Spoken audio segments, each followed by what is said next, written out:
welcome to What the Plus, a look at the last century of pop culture as filtered through Disney Plus. I'm Garrett Martin, a writer and editor, a guy with too many hobbies, and hey, here's the second episode. I knew we could make it this far. So one thing that happens when you're one of the 3 or 4 companies that own all media ever made is that there are many different ways for people to be a fan of yours. Different groups of fandom within the larger fandom. And that's especially true with Disney. You've got fans of the animated movies, Pixar, all the Disney Channel stuff, Marvel, Star Wars, probably people who swear that the Kurt Russell or Jodie Foster movies are the best things ever made. And, of course, there are fans of the theme parks.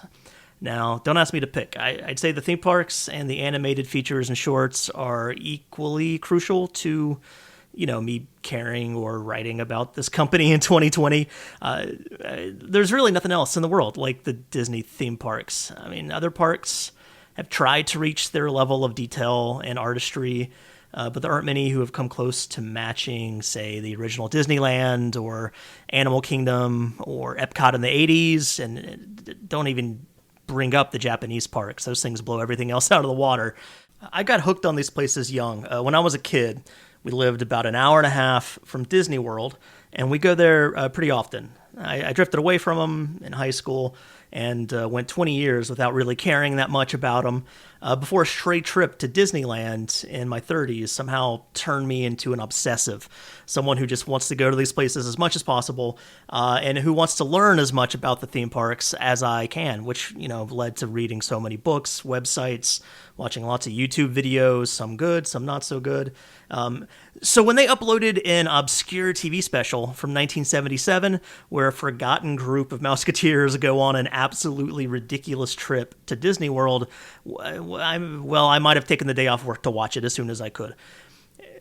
And there's nobody better to talk about this inexplicable look at Disney World in its late 70s peak than Carlye Wisel, theme park journalist and host of the great podcast Very Amusing. So let's talk about the Mousketeers at Walt Disney World, which originally aired on the Magical World of Disney on November 20th, 1977. How's it going, Carlye? It's going great. How are you? Thank you for having me. Yeah, no, thanks for doing this. I mean, it's you're really good at what you do. You're a serious theme park journalist. Not a lot of those in this world, and you're knocking it out of the park. So it's rad to have you on here to talk about something said in the theme parks. So that is so kind of you, and also the rest of this episode will be that sentiment completely unraveling because my knowledge is very much within like the past 5 years. Like I'm real good at current stuff. Older stuff, not as much. So I hope I don't make myself look like a big old dum-dum. No, you're going to do a great job. So, speaking of Very Amusing, your new podcast, what can people expect from that? Like, what kind of stories are you hoping to tell on Very Amusing? So what I'm really trying to do with it is to really tell stories that I can't sell anywhere. There's a lot of outlets that I write for that are focused on a Disney audience that's maybe traveling there once a year or maybe like a casual Disney fan, stuff that doesn't really line up with what you and I and probably a lot of the people listening to this episode obsess over every single day. So it's going to be a mix of kind of following up on stories that we've seen online that there's many more questions to be asked, but those questions just haven't been asked yet. A lot of it is taking a look behind the curtain as to what this experience is like, which you also know, the world of reporting on the largest entertainment company in the world. There's a lot of stuff that goes along with that is extremely unusual, that has become usual to us, and really just highlighting everything Disney and Universal fans want to know and may not know already. So you want to like dig deeper, like kind of get into the hardcore audience, like the people who live and breathe this stuff every day, pretty much. Yeah, which I'm really excited about because a lot of my day-to-day work doesn't really hit those type of fans that I spend the rest of the day talking to on Twitter. Yeah. So it's really nice to be able to provide something for them that I, as a fan and an audience member, would have enjoyed to receive and not have to do the work on. Yeah. Well, like you're in a really cool space because I mean you're a serious journalist. You do like reported features, but you also kind of have like the connection an influencer kind of has with their fan base between your Facebook group and your like really popular Instagram. You're in a unique space, I feel, in the theme park world. Yeah, I would love to credit myself as someone who understands like branding and marketing, but the truth is I don't. And I am just someone who takes journalism very seriously, but also loves screaming into her phone. So it just like happens to be my personality where I love nothing more than making new friends. Like that's my pinnacle of joy. And so that's kind of what social media lets you do. So the combination, I'm sure on the outside looks a bit shiny, but the truth is I'm just someone who likes to interrogate others and make them her best friend. Right. Okay. And obviously, this is like a really interesting time for the world, not just theme parks, but also especially theme parks. What's it like right now as someone whose like career is based on theme parks during a time when they aren't really operating normally?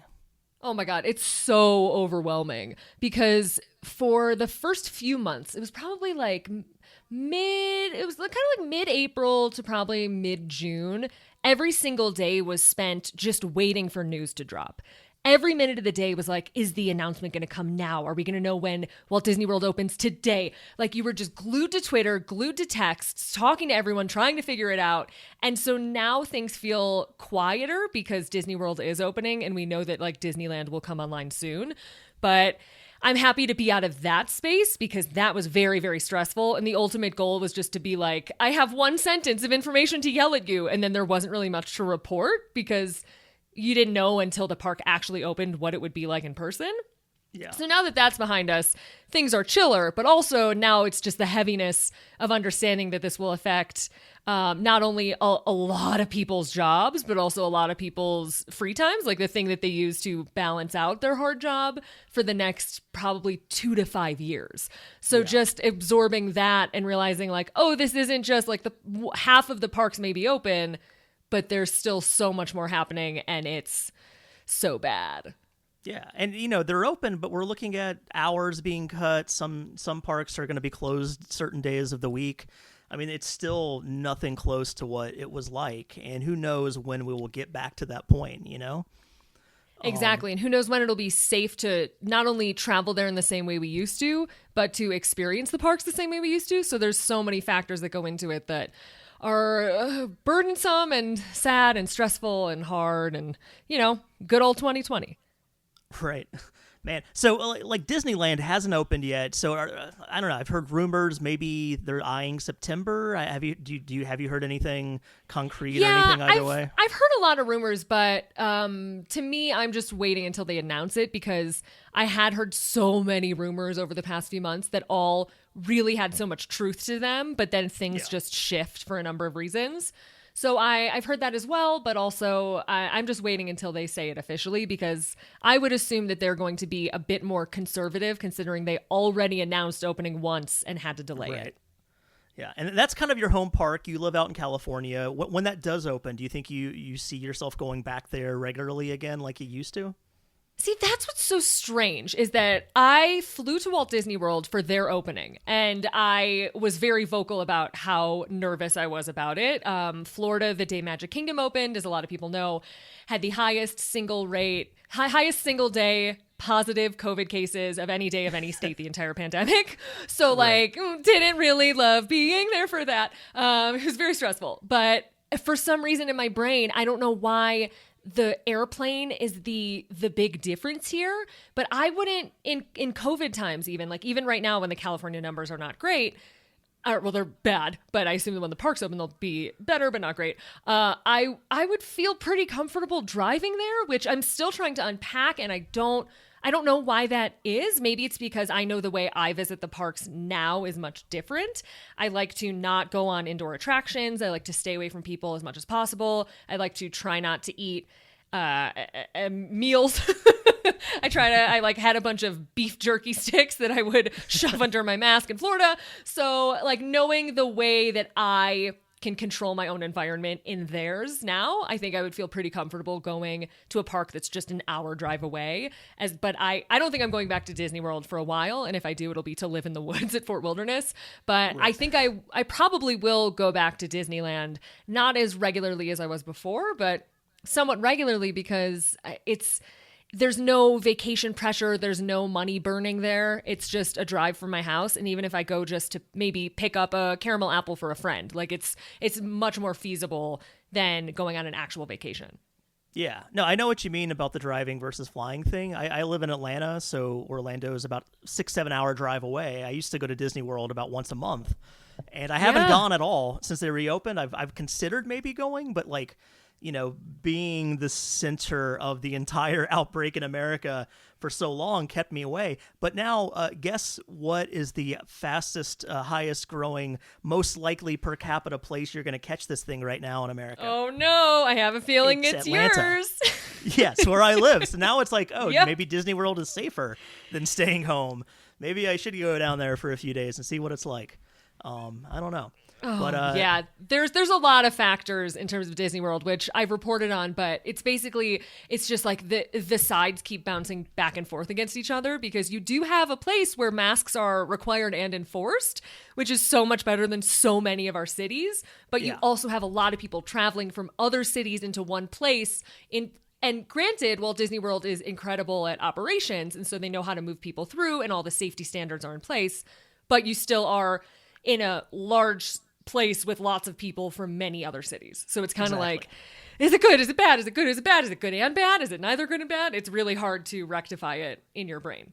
Right. And, you know, like, it's mostly outdoors. I would be going alone, so I'd be maneuverable and able to avoid crowds better than if I was with a group of people. But still, I don't know, this is a serious thing that we're dealing with here, and we shouldn't just be, like, cavalierly, like, tempting fate by, like, going to ride roller coasters and stuff during this.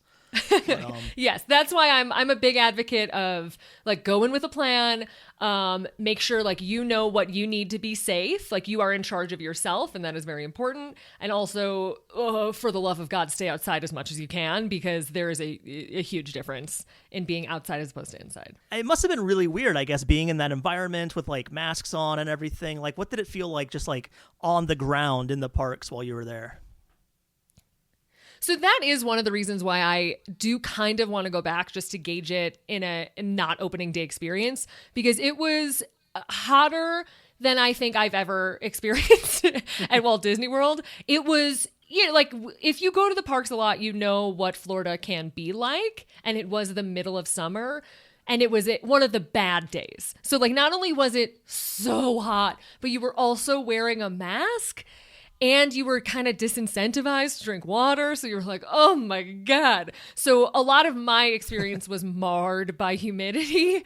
But in terms of being in the park, It's really interesting because you see, and I'm sure a lot of people have seen reflected on social media, everything is happening at once. So there are spaces of the parks that are completely empty. And then there are spaces of the parks that are maybe a little uncomfortably full. And then you can go to the park one day and be like, everyone wore a mask. This is bliss, which is what I experienced for a lot of my trip. And then someone else can go to the park and be like, the mask wearing is so terrible. Why is this happening? So it's really, really hard to gauge what I'd say like the average is of those experiences. But for the most part, everything has been going pretty well. And I've noticed that Disney has been increasing what they're doing, not decreasing. So they have kind of seen some of these little holes and tightened them up. They have changed the mask policies so that now if you're eating something, you have to step to the side, which wasn't in place when I was there.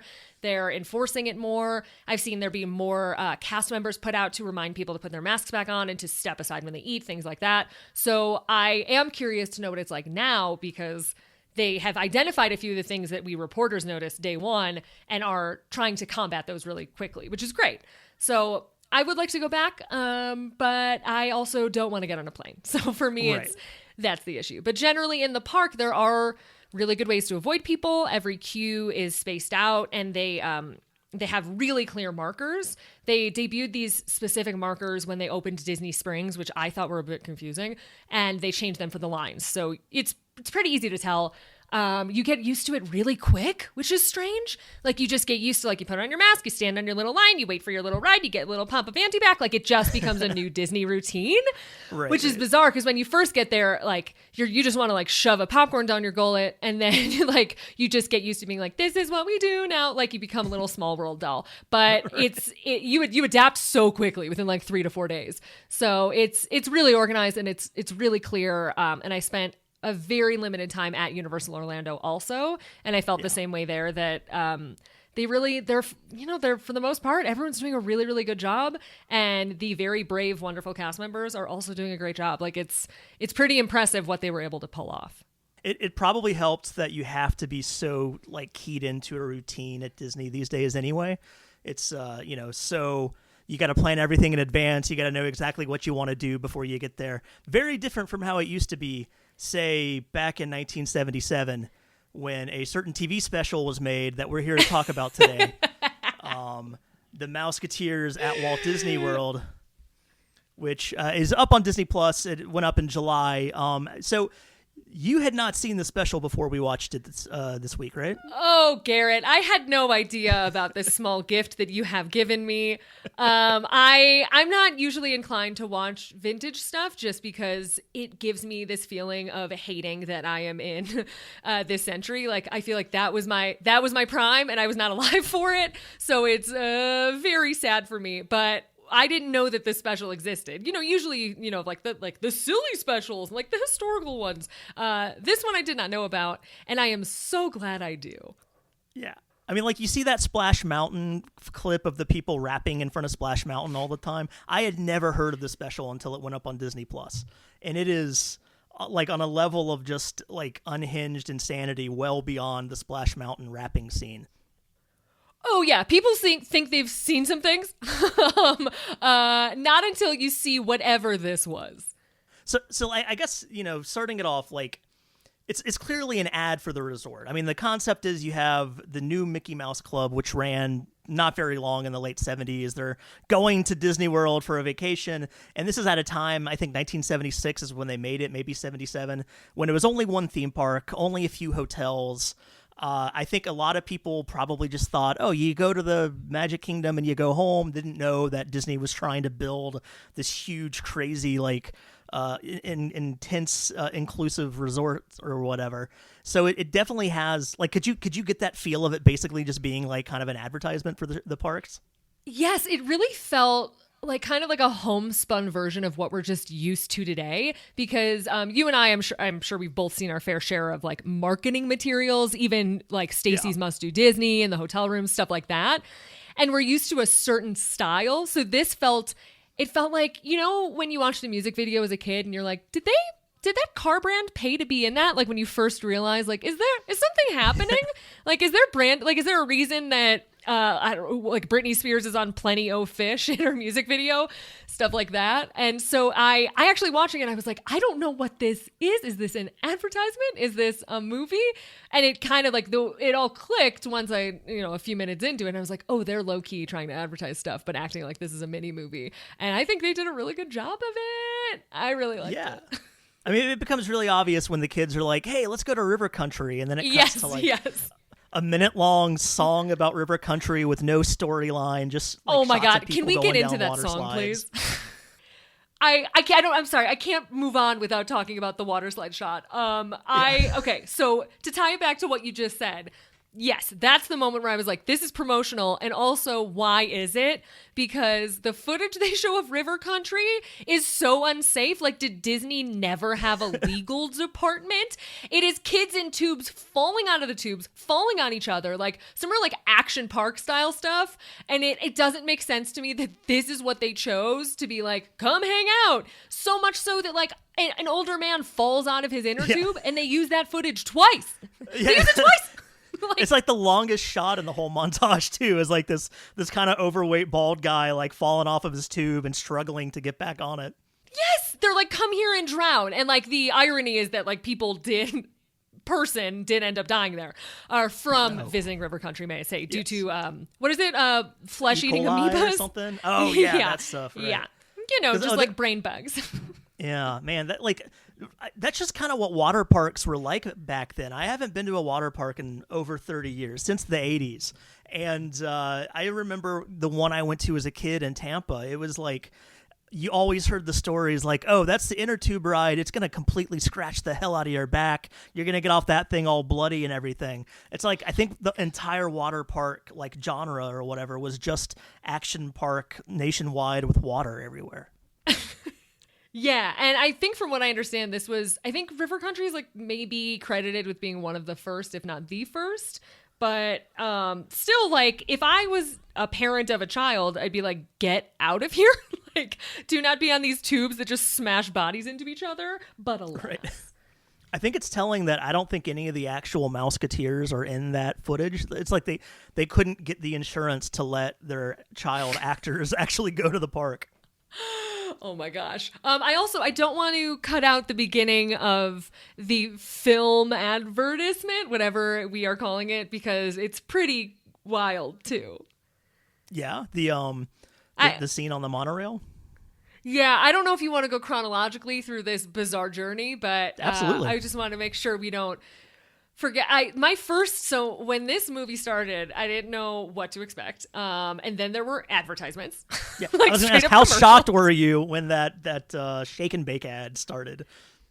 So the first thing you see is that shake and bake ad, and I was like, does this start with like an SNL style variety show? Like, are these like day players in this world where they're like, you sold me dry chicken, and then it's gonna like the butcher shop opens and it's a song and dance.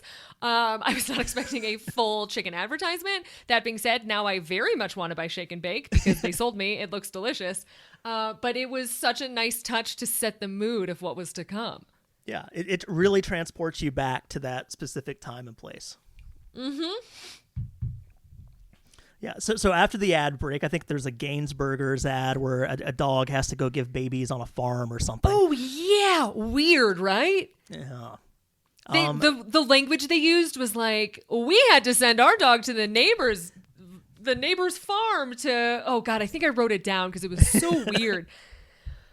Oh, the dog had to spend time with the other dog to have puppies. Like, ew! It's a dog midwife, I guess. They needed her expertise in order to actually get the everything done. Yeah. Yuck. So after all that, like, it starts with all the young Mickey Mouse Club Mousketeers on the monorail. I don't know what Mark monorail that is. I got this book about monorails I'm reading. Maybe it'll tell me at some point. Oh, yeah. I was supposed to do that today, but I watched this a song that... At this point, might be a song Disney probably maybe wants to hide a little bit. I don't know. So they're singing Zippity Doo-Dah, right? Just a gaggle of kids singing Satisfactual. Yeah, in this time, a little like, oh, we're starting out here. Okay. All right. But I just more so, my takeaway was how annoying these kids were. Yes. Well, they have like super like theater kid energy. All of them, obviously, being Mousketeers. Yeah. And there's approximately like 72 of them. Yeah. There's like a full monorail, like the monorail had benches like I don't know, like Disneyland Railroad. So like this monorail is packed with kids singing, and it's kind of like, this vacation's not going to go well. Like, I can tell you that, having been to Disney World enough, 2 minutes in, this is not going to be good. Yeah. And it's a very diverse crew, you know, like to to their credit, they put a lot of effort into making sure it reflects the diversity of America, and then it also has like 10 blonde girls in it too. Yes, they were able to please everyone, really. I was shocked by the diversity, absolutely shocked. Like, this is probably more diverse than like the now, thank goodness, no longer named this Moms panel. Like truly was a really good spread, and maybe that's why they had 114 children in that monorail. But either way, like, gotta give it to them, they did a good job. What did they rename the Moms panel to? Oh, Plan Disney. Okay. That's a better name. Yeah, I believe a lowercase p, so it's like stylized. Although it's kind of close to Plandemic.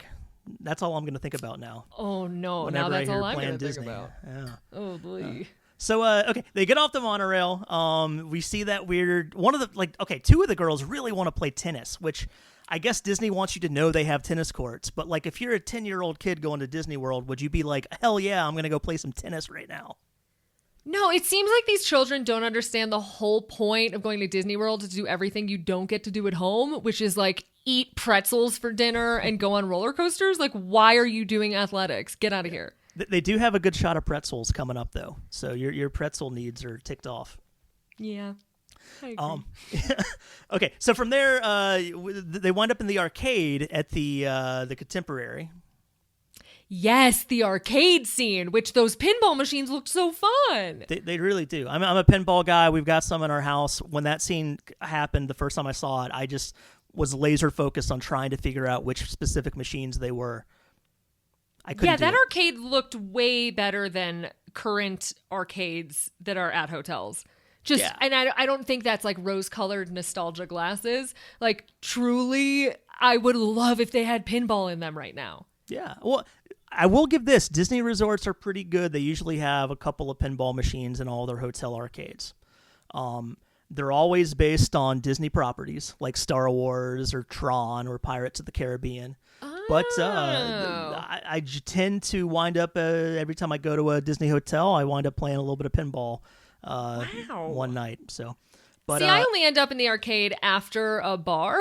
Yeah, exactly. Yeah. So like if I'm in the arcade, I'm going to wherever the most flashy lights are. So I don't quite notice the pinball machine, sadly. They don't have skee ball though, which they are playing skee ball in this special, and that made me love skee ball. Miss skee ball. And there's also, I don't know if you noticed, there's a point in the background of the shot where like a bunch of like ping pong balls or something like fall everywhere all over the floor, and it's never like acknowledged by anyone in the show. Like I expected the old guy to like slip and fall, but like no one even acknowledges all these balls. Okay, when I was watching it, I was like, oh, this is definitely part of the plot. Now that you're saying that, I'm realizing that must have been a mistake and they just kept it in. And then the plot really kicks in. Do you want to talk about like the big motivating moment that sort of drives the storyline forward? Okay, I'm still very unclear on what happened. So all I remember is they go to, I believe, the water, like kind of like the waterfront near the Contemporary, which isn't really a space you can visit anymore. Because it was on it's on like the park side. It might not have been a space back then. They might have just done it for the show. You're probably right. I just remember someone made a joke about like, don't take a photos of fattening food. And I was like, what's going on? And then all of a sudden people fell in the water. Yeah. So what happened with this kerfuffle? So Lisa, who I think kind of seems like the star of this lineup of the Mickey Mouse Club, who went on to be Lisa, or Lisa Welchell's her name. She went on to be Blair on The Facts of Life, and apparently a Survivor winner or something. And I think she's like a big Christian media entertainer of the last 30 decades or so. So she's taking photos of all the Mousketeers, and she gets it in her mind to like do a little prank and make them all fall in the water by taking one step backwards. And that leads to them all just completely hating each other. Like every single individual member just despises everyone else in the crew all of a sudden. Okay, so my reading of it that it made no sense was correct. Yeah, absolutely, yeah. Okay, great. I mean, there's no sense to be found almost anywhere in this special. So you could say that about everything that happens. So they get soaked, and then they go back to the hotel where we wind up meeting, I think, as a journalist, one of the characters that most spoke to me in this special is what was her name again? Oh, I have no idea. I did not know, granted, I was I'm not good at paying attention to things, but I did not know she was a reporter until 10 minutes from the end of the movie. I just I thought she was some Disney executive who was there to chaperone. She's a high-powered writer with Everglades magazine. She needs to present herself better, I must say. They are incredibly open to this reporter just ingratiating herself into their little crew and becoming super good friends with everybody, especially because she's really mean to them at first. Like she's excited to find out they hate each other. Yeah, and also she's used as like a pawn in the plot. Like she affects the outcome of the story, which is exactly what you're not supposed to do. Yeah. So, maybe she's just a stranger who's pretending to write a story. I don't know, but her journalism training is suspect. She Joanne Worley played her, and she was the biggest name of all the actors. So that's probably why they gave her the climactic moment of convincing young Nita that her friends don't hate her, which we're jumping ahead a little bit. So let's wait till we get to that point in time. So this journalist is a terrible journalist. She thinks it's the story of the year that these child entertainers might not be friends in real life. Though, okay, now that I'm thinking about it, I'm kind of like, like the first rumblings that things weren't great in One Direction was very good news. So maybe she's correct in that respect. Yeah, and I guess if you were, a One Direction fan or like a teenager in like 2012 or whatever, that was a huge story. That probably was the story of the year whenever they broke up. What was the good news that broke up One Direction? Oh, there was, not good news, like, yay, positive, like, good news, like, that was a good news break, like, good, yes. good job finding out they all hate each other. Like good for their professional prospects. Yeah, like, good for whoever discovered that, like, something was coming. Yeah. Do you ever... That Zayn was gonna leave. Do you ever get accused of, like, wanting to report bad news for clicks? Oh, no, because I'm freelance, so, like, I don't even know the data on anything I do. I'm just like I want to write this. No. No.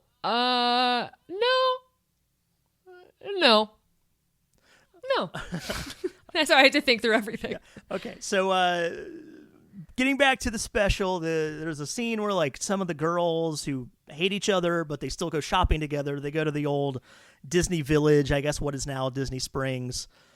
Had you ever seen like what the Buena Vista Lake Village looked like back in the 70s and 80s?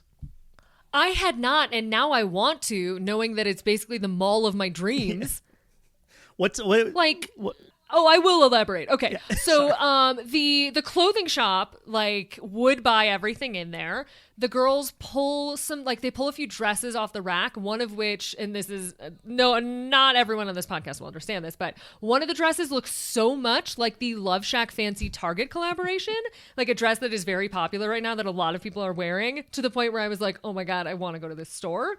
And then across the way was an apothecary, which there needs to be a CVS on property accessible by Disney Transportation. Like, it's just ridiculous that the only thing you can get is like a tiny little bag with 2 Advils in it at a hotel gift shop. We need a pharmacy. Yeah. So for them to have that back then, I'm just like, oh, I want to be there. So okay, while they're at that dress shop, two 12-year-old girls fighting over which dress they look better in. Oh boy! You have a scene that is very deeply emblematic of the 1970s, I think, to the point where you wonder how we as a culture even survived that decade.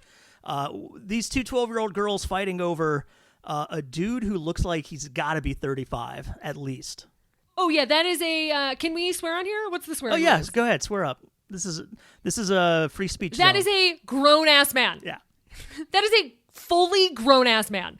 And he should be like, where is your mom? He shouldn't be talking to them. Very uncomfortable to watch currently in 2020. Yeah, he does seem very unimpressed and unenthused and disinterested. His answer to every question is, oh, seems fine. It's to his credit, I don't think he is actively sort of perving on them the way that they are on him.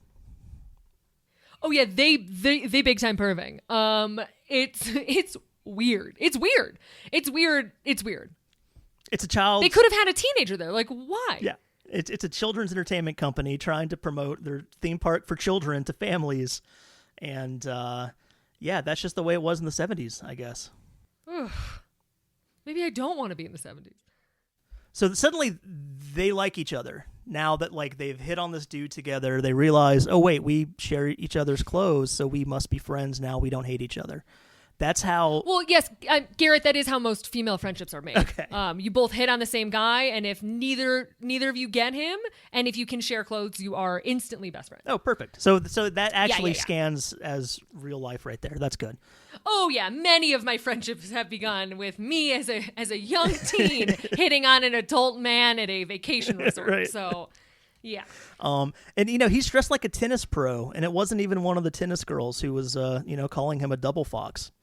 So tennis. Yeah, what is with all this tennis stuff? I think it was just like a part of the culture back in the.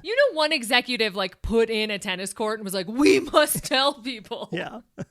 Man, the tennis guy. So the next, basically this is part of a 3-pronged plot by their chaperone to get all of them to become friendly again. And the next step involves one of the girls faking sickness, convincing some of her friends that she's actually really ill and needs them to bring her something to feel better. And the interesting thing about this is that girl is played by Corey Feldman's older sister, Mindy.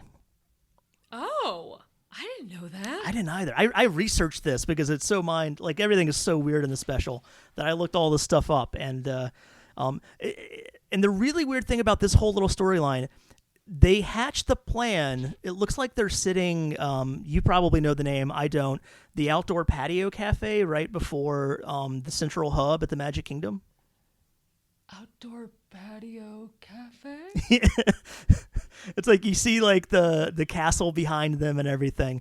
And then yes, they're sitting. Well, I couldn't tell if it was like right by the ice cream shop or right by, what is it, Plaza? Yeah. Like right there at Main Street, USA, like where you have those little like outdoor seating areas, like right before you get to the main and hub. those like cute little chairs. Yeah.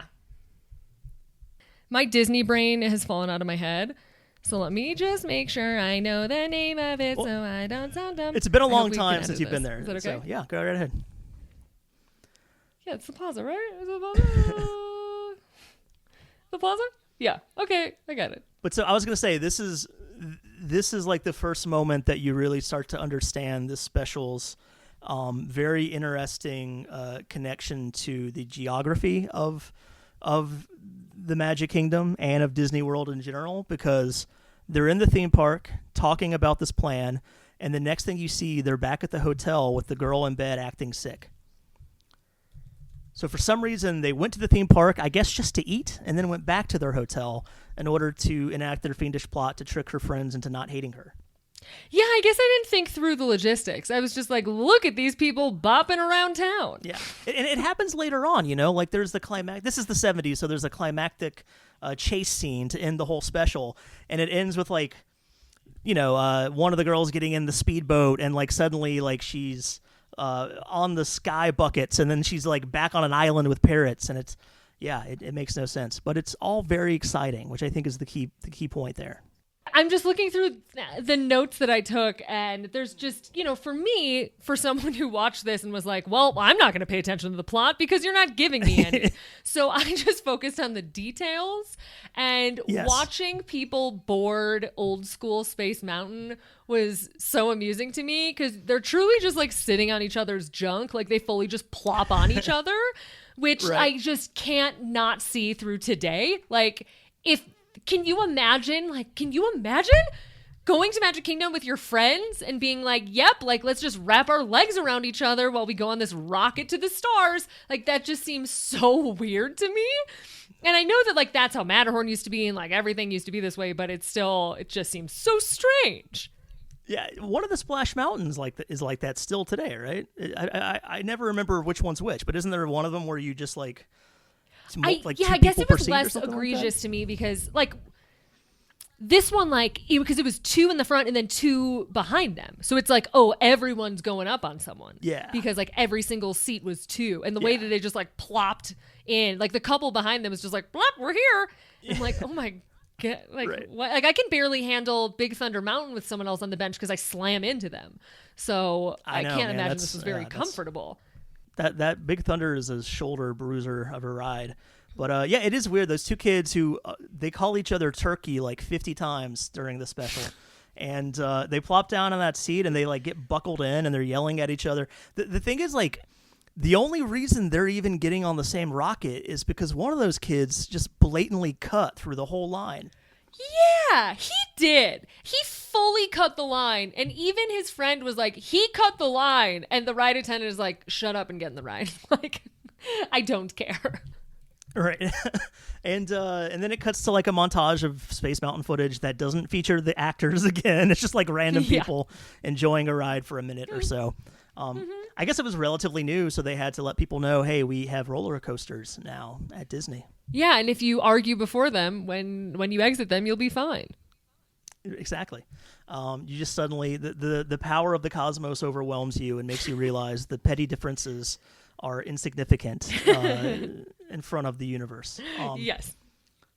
Okay, so eventually the kids, they all wind up camping at Fort Wilderness. Have you ever been to the campsite there? Okay, so I'm just going to say, when the Fort Wilderness footage started, I immediately was like, yep, I forgot I wanted to live there. And I immediately looked up dates, and every date I looked for a campsite is fully booked. So I am a bit emotional about talking about this segment of the special because I want to be them in old school Fort Wilderness or modern day Fort Wilderness, any Fort Wilderness, and I am currently unable to find a way to do that. So it looked awesome.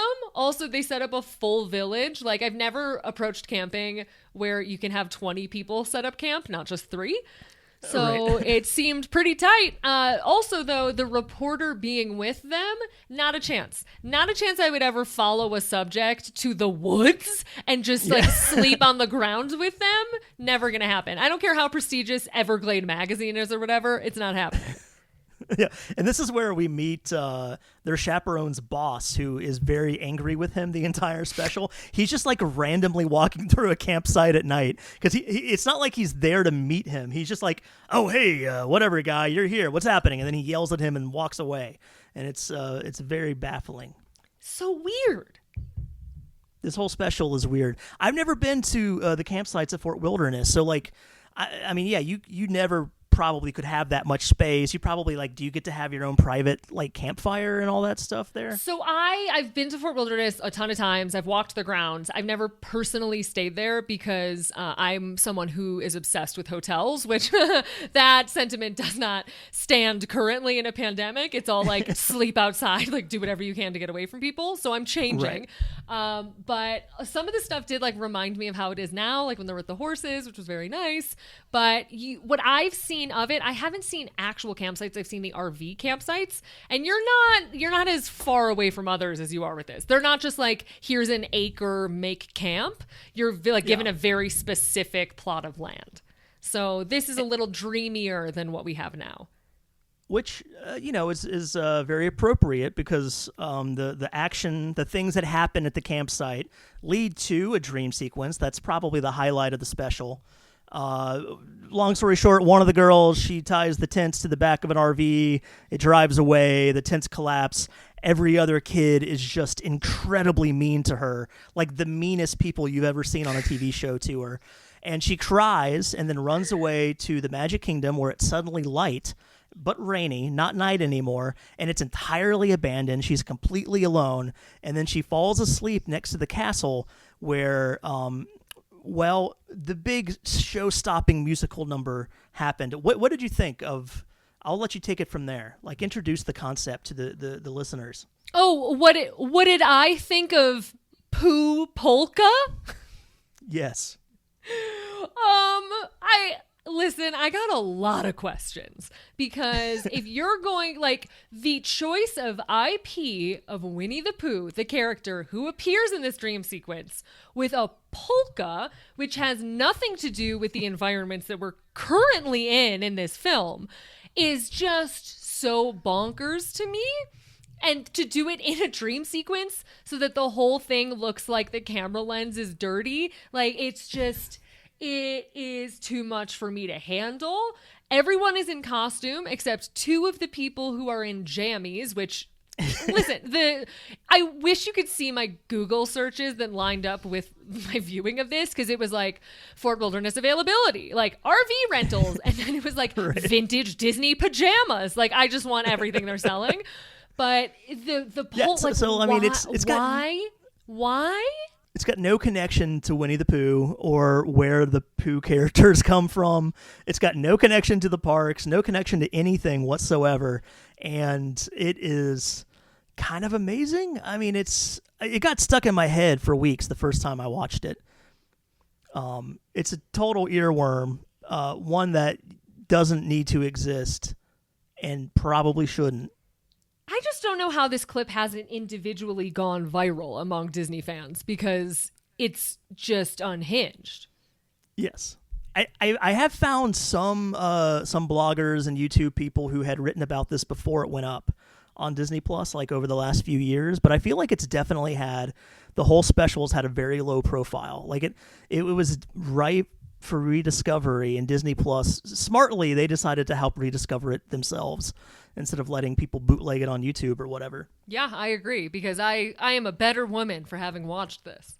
Another weird thing about it, Pooh is the only character, like the only costumed character from the parks in this entire special. Like, you never see Mickey or Donald. You only see Pooh. Yeah.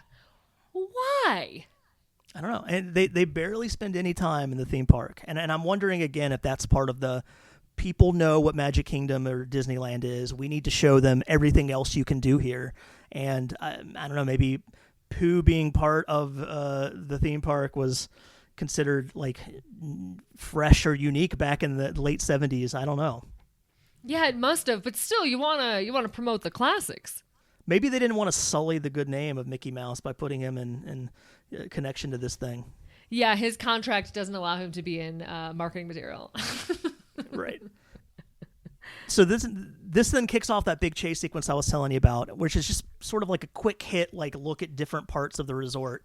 One thing about it, having never been there until when did you say you first went to Magic Kingdom or Disney World? Oh, so I went to Disney World a bunch as a kid, but I hadn't been back as an adult until like 5 years ago. Okay, yeah, that's exactly like me too then. So like when you were a kid, like was 20,000 Leagues Under the Sea still there? Like were you familiar with the lagoon that used to be there and everything? I mean, it's hard because at this point I've seen enough like video and photo where my brain is like, I remember that, but it's like, do I remember it from seeing it in a book? But I don't have many in-park memories. All my memories are hotel memories, weirdly.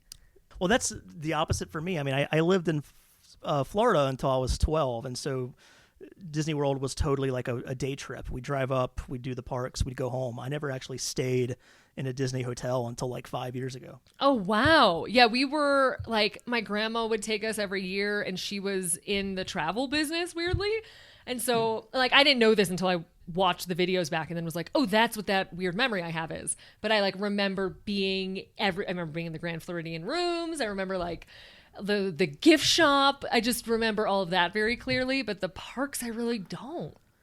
Yeah. Just sad. Well, it's all part of the same experience. So whatever you like, you like. But what I was going to say is, like, even if you don't like ridiculous, absurd, making fun of outdated 1970s nonsense, if you like the theme parks, you might like this special because it does give you a good look at what Magic Kingdom looked like at the time. And it's changed so much since then. You know, yeah. I mean, that's why I really liked it, because a lot of the stuff you see is just in park. And so you're kind of like, I've seen all this before. But this really gave you kind of a look at different spaces that you may have not seen in this level of production, really. Like I hadn't, even things like the backdrop of the check-in desk at the Contemporary. I was like, oh my God, like I haven't seen this. I haven't seen what floral arrangements were like on the counters back then. So all the small touches were really cool. Yeah. So as like a theme park like fan, like there's a lot to enjoy about the show other than just how weird it is.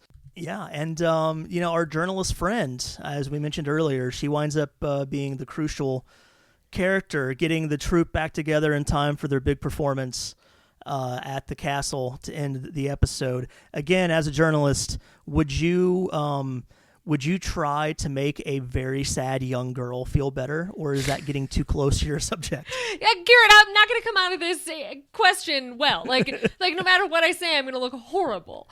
I think that I'd have just play it by ear. I'm going to leave it at that because Okay. like her being the only reason that girl got back on stage is like maybe not great, but it depends what the story I was writing was. And I don't know. It's real hard when you put ethics against being very Midwestern and not wanting children to cry. I don't know, but I will critique her for what she did and say that it was weird that she's the reason. Not like any of the friends who like her. It was like, no, get a third party in here. I think she has the makings of a great therapist because it's like this little girl is crying. She's the saddest looking human you've ever seen in your life. Actually, a decent actress. She's probably the best of all the kid actors in this special. And then suddenly this woman that she met the day before is like, oh, hey, they've all forgiven you. And then smash cut to her with the biggest smile you've ever seen in your life on stage singing, dancing with her friends. It's like one little chat with this virtual stranger made her forget everything. Yeah, you're right. She deserves a new career that pays more than reporting. Yeah. And I think she also maybe found love. I don't know. I mean, they were definitely sort of like hinting at like a romance between her and the chaperone, right? Yeah, there was something happening there. Something was brewing for sure. Yeah. They kind of drop it. Like they don't develop it at all. It's like they both really like taking notes and that becomes what they bond over. Yeah. That and getting these kids back together. Okay, so it's a weird thing. Would you recommend this to people you know, either Disney Parks fans or just people who like weird as hell old stuff? I would definitely recommend this for a Disney Parks fan. As for other people, it depends because the plot doesn't really hold up. So you kind of have to enjoy the fashion, the background, like the location. If you're not interested in that, this isn't going to cut it. But if you're interested in theme parks and want like a fun, light, vintage dose of stuff that isn't like the very, very strategically hosted specials you may have seen, you'll really enjoy. Yeah. Do you remember watching specials like this when you were a kid? Like I remember when I was like 8 or 9, they had a TV special for the opening of the Seas at Epcot with like John Ritter going to see Base Alpha or whatever. Like, did they? No, I watched nothing growing up. I watched none of it. Yeah, I don't know what. I still to this day am like, what was I doing every day? Because I was definitely watching TV. I was an indoors kid, but I don't know what I was watching. I think that we just like watched whatever was on cable, and I'm pretty sure I've seen like a very specific set of movies 400 times each. But I was really not, I was a Twitter disappointment, I suppose, as a child. No, that's actually very good. Like it sounds like a very healthy way to live because you're not going to be kneecapped by nostalgia like so many people I know who are now in their 30s and 40s and desperately trying to get back to where they were when they were a kid. Yeah. So, yeah. You sound like you have good mental health despite everything that's happening in this world. Oh, I try my best. All right. So, hey, thanks for joining me and talking about this thing. Of course, thanks for having me. How can people listen to Very Amusing? Oh, so Very Amusing is on supposedly all podcast places. Wherever you go, you can find it. It is on the Apples and the Spotifys and the et ceteras, all of them. We have a new episode every Wednesday, so I hope you check it out. And each episode is there's a few different parts to it, so even if you're like, I don't like this subject, like maybe give it a chance, you'll like it. And then I'm online at Carlye Wisel across the internet because thankfully nobody has my name. So I own Google. So find me. I'm on Twitter and Instagram all day. That is not an exaggeration. I love to waste time. So you can find me there. All right. Thank you, Carlye Wisel, for being my guest. Seriously, if you have any interest in theme parks or Disney, you should be reading her work, listening to her podcast, Very Amusing, and maybe even joining her Facebook group. It's a really good, laid-back, friendly community of Disney fans. When it comes to the special, if you have Disney Plus, even if you aren't a fan of the theme parks, if you're just into inexplicably weird, funny, old stuff, definitely recommend the Mousketeers at Walt Disney World. They have made so many of these TV specials for theme park rides or new attractions over the decades, and there aren't nearly enough of them up on Disney Plus. Hopefully people watch this one enough, they'll start uploading more of them. They're definitely interesting for anyone who likes the parks or is into the history of the places. Thank you for listening to What the Plus. I'm Garrett. Next week, we'll have comedian Hannah Michaels on to talk about the Lady and the Tramp live-action remake. This is actually the first Disney live-action remake I will have watched, unless you count the 101 Dalmatians from 20 years ago. That's such a different era, though. I don't really think you can say that's from the same lineage as the ones they've been cranking out multiple times a year the last half decade or so. So yeah, looking forward to seeing what I think about that one, and hopefully you'll be around to find out as well. Thanks again, and have a good week.